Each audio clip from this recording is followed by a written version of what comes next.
सगळ्यांक नमस्कार. आज आम्ही एका खूपच इंटरेस्टिंग विषयाचे उलयतले. सुख आणि दुःख. आम्ही सगळ्यांनी अनुभवला की जी खुशी शोधापक आम्ही इतली मेहनत करतात तीच केन्ना केन्ना आमच्या दुखाचे कारण जाता. पूण असे कित्याक जाता? चला ह्याच प्रश्नाची जाप शोधून काढूया. हो प्रश्न पळयात. ही एक अशी गजाल जाचेर आमी सगळ्यांनी केन्ना ना केन्ना विचार केलाच आसतलो, नाय? ज्या सुखा फाटल्यानं आमी धांवतात तेच परतून दुखाचे मूळ कशे जावंक शकता. ह्याच गुंतागुंतीच्या प्रश्नांत आमच्या आईच्या विश्लेषणाचं सार आसा.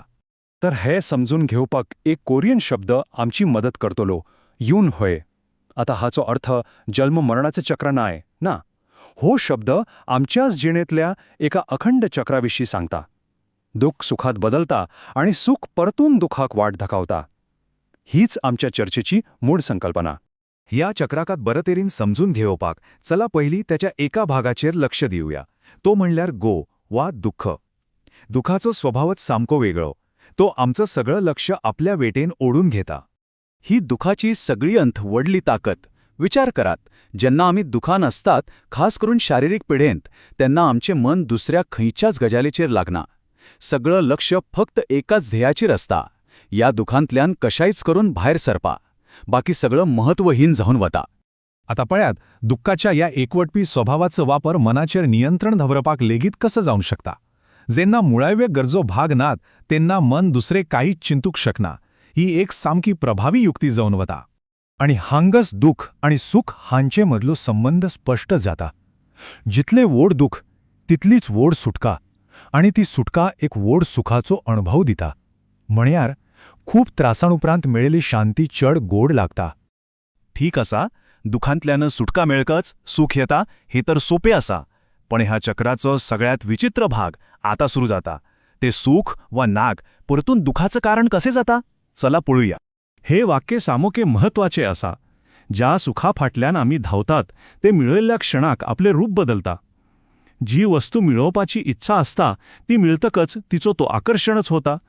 हे उदाहरण पळयात, एकदम बरोबर बसता. समजा एक सोबीत व्यक्तीकडेन लग्न जावप हे एक व्हड सपन. पण लग्न जाल्यार उपरांत के जाता?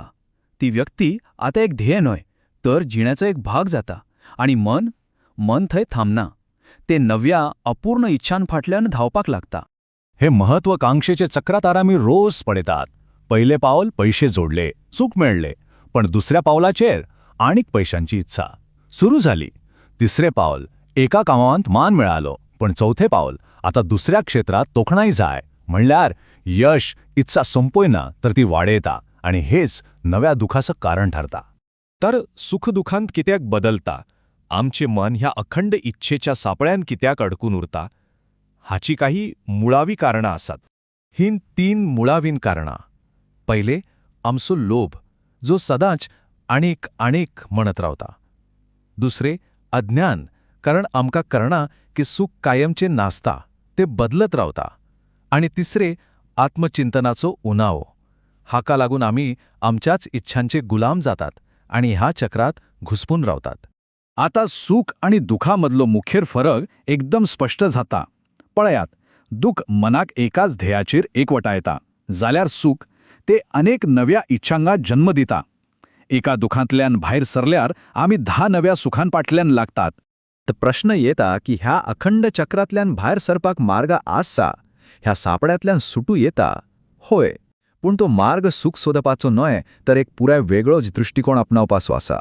पहिले पाऊल म्हणल्यार हेताल वा जागृताय. हाचो अर्थ कितें? ह्या चक्राक पळोवणक शिकणप. सुख आयले तरी ते सदांच उरचे ना आणि दुःख आयले तरी ते सदांच उरचे ना, ही जाणविकाय दवरप.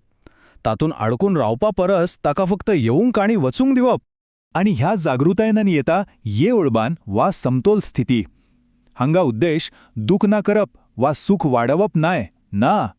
उद्देश म्हणल्यार ह्या दोनूय टोंकांमदीं एक स्थिर संतुलन साधप, मध्यम मार्गात रावप. लेखकाच्या मतान आमची जीण खयच्या घटकांनी घडल्या हे पळयात. 70% दुःख आणि फक्त 10% सुख. ही एक अचंबित करपी गजाल नाही. पण त्यांच्या मतानुसार खरी गवा ह्या दोनूय मधी आशिल्ल्या 20%नी आसा. आणि होच सगळ्यात महत्वाचो विचार.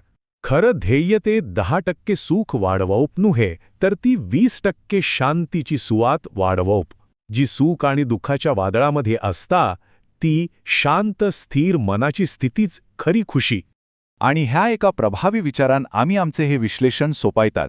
सॉंग बुल्हा शुभसेव हो एक पारंपरिक बौद्ध आशीर्वाद ज्याचो अर्थ जाता तुमका ज्ञानप्राप्ती जावो.